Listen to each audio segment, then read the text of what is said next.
Richard Martineau. Narrateur de l'actualité. Guy, tu vas célébrer quoi, toi, dans le temps des fêtes? Athée comme tu es, est-ce que tu célèbres pas, bien sûr, le petit Jésus? Donc, tu vas célébrer quoi? Le Père Noël? La fête de l'amour? Ah, pas un autre qui me pose la question, Richard. Ben oui. Je suis un petit peu tanné, là. Je suis un petit peu tanné. Non, ben, tu sais que...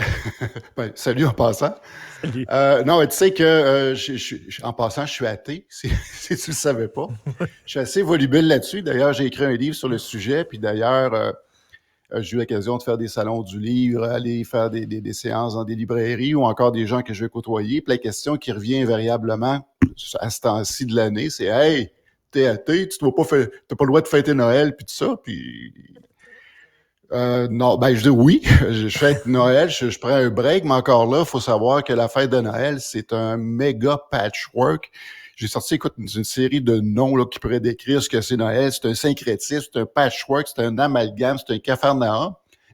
Donc, je pense que j'ai le droit d'ajouter ma petite note. Il faut savoir aussi que prenons la fête de Noël un petit peu comme la fête de la reine qu'on avait traditionnellement. C'est qu'à chaque fois qu'il y a eu un changement d'administration, on a gardé la date, on a gardé le comportement, c'est-à-dire prendre un congé, mais on a juste changé la signification. Pendant longtemps, au mois de mai, on célébrait la fête de la reine. Après ça, c'est devenu la fête de $, pour devenir ensuite la fête des patriotes. Mais le résultat, c'est qu'on prend congé quelque part au milieu du mois de mai, puis on change juste le nom. Puis il y a des gens encore qui vont appeler ça « Hey, je prends congé pour la fête de la reine ».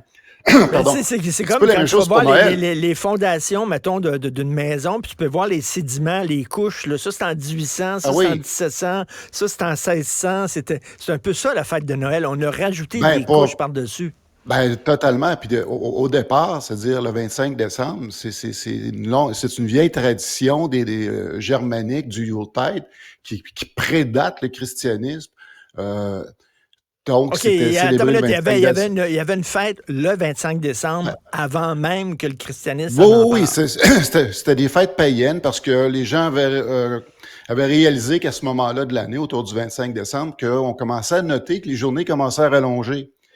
Donc, évidemment, l'humain, ce qu'il est fondamentalement, c'est une bébête qui essaie de trouver des patterns, des explications ou des mythes autour de quelque chose.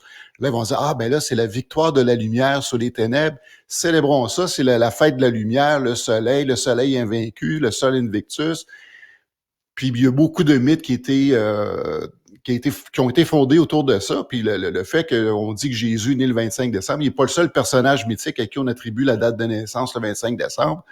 T'as d'autres personnages comme Mitra, Horus, le sol invictus, Krishna, qui sont aussi, incidemment, seraient nés un 25 décembre. OK. Quand il y a eu un changement changement d'administration, quand l'Empire romain s'est converti, quand l'empereur Théodose a fait de la religion, le christianisme, la religion d'État, évidemment, il y avait des traditions païennes qui s'étaient installées justement autour du 25 décembre. Lui, il n'a pas dit on va tout changer, on va changer de date. Il a maintenu justement la tradition de faire une fête aux alentours de cette date-là. Puis il est venu justement raccrocher la fête chrétienne autour de tout ça. Donc, est-ce que c'est une façon de combattre le paganisme en disant on va mettre notre fête, nous autres, la journée de votre fête, puis ça va écraser votre fête, puis notre fête va devenir plus importante, puis va la remplacer? Absolument. Puis après ça, tous les éléments hivernales, évidemment, c'est plus au nord. Parce qu'on voit que tout tourne autour de l'esprit de l'hiver, parce que même dans les pays chauds, on va célébrer l'hiver. Pourquoi? Parce que la tradition vient plus au nord. Les gens vont célébrer le fait que même l'hiver, on est capable de survivre. La mort aura pas la victoire sur nous, on continue à vivre. Donc, on peut donner la signification qu'on veut à ça. Et moi, en tant qu'athée, check bien Richard, parce que vu que tout le monde peut faire justement ces sophismes, et c'est syllogisme, voici comment je présente ça. OK. Je suis athée. Donc, ça veut dire que forcément, je ne crois pas en Dieu.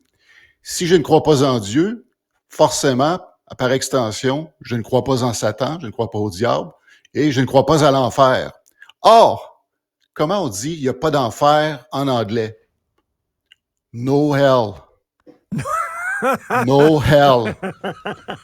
Alors voilà, ça serait joyeux no hell. Mais le sapin, ça vient d'où? Est-ce que c'était associé au christianisme, le sapin, ou c'est quelque chose qu'on a rajouté par après? Non, ça, c'était avant. Ça, c'est vraiment du côté des racines germaniques et nordiques de la fête, encore là, du solstice. Donc, évidemment, vu qu'on trouve beaucoup de sapins dans ces régions-là, on trouvait que le sapin, étant donné que contrairement aux arbres feuillus qui perdent ses feuilles l'hiver, le sapin on a l'impression que lui survit toute l'année. Donc, encore là, ça symbolisait justement le fait de survivre, de passer au travers les rigueurs, la rigueur de l'hiver. Donc, le sapin vient de là parce qu'on s'entend que on peut pas faire beaucoup de liens avec Jésus et le sapin. Là, encore là, je vais me permettre d'être malhonnête intellectuellement, étant donné qu'il est à peu près pas vrai que Jésus est né le 25 décembre. C'est-à-dire, évidemment, l'existence de Jésus cause débat chez les historiens, mais il y a des gens qui disent oui, il existait. Je pense qu'il y a quand même un consensus là-dessus qu'il y a eu un type qui s'appelait Jésus, un Jésus historique, mais encore là, ce qui est évidemment toutes les choses qu'on lui attribue, les miracles, ces choses-là, bien évidemment, ça devient là, de la pure construction. Mais le seul lien que je peux faire avec un sapin, justement, de toutes les choses là, qui sont rattachées à Jésus, qui est pas né cette date-là, c'est de dire que les chrétiens se sont fait passer un sapin pendant les fêtes. Et après ça, j'ai trouvé aussi une explication pour le lapin à Pâques, parce que Jésus, quand il est mort, justement, quand il est retourné, quand il y a eu l'ascension, il a dit à ses disciples qu'il allait revenir bientôt. Il était supposé revenir du temps de leur vivant. Il dit, restez proches, je reviens. On est plus de 2000 ans plus tard, il n'est pas revenu, donc il a posé un lapin à ses disciples. Moi, je pense que c'est la seule explication. C'est tout ce qui explique. Mathieu Bock-Côté qui nous écoute puis qui a le christianisme à cœur, il doit être pas content de ce que tu dis. Écoute, donc, est-ce qu'on sait il serait né à quelle date Jésus? Comme le personnage. Ça, c'est il y a toutes sortes de théories. C'est-à-dire, il y a des gens, parce que, évidemment, les gens vont partir d'une réponse puis vont trouver des explications après. Pour le 25 décembre, il y en a qui vont dire, l'Annonciation a eu lieu quelque part autour du 25 mars. Donc, la conception, c'est-à-dire là, où l'ange serait venu inséminer la petite Marie qui avait entre 12 et 13 ans, soit dit en passant. Donc rajoute 9 mois à ça. Après, rajoute 9 mois, puis ça donne quoi? 25 décembre.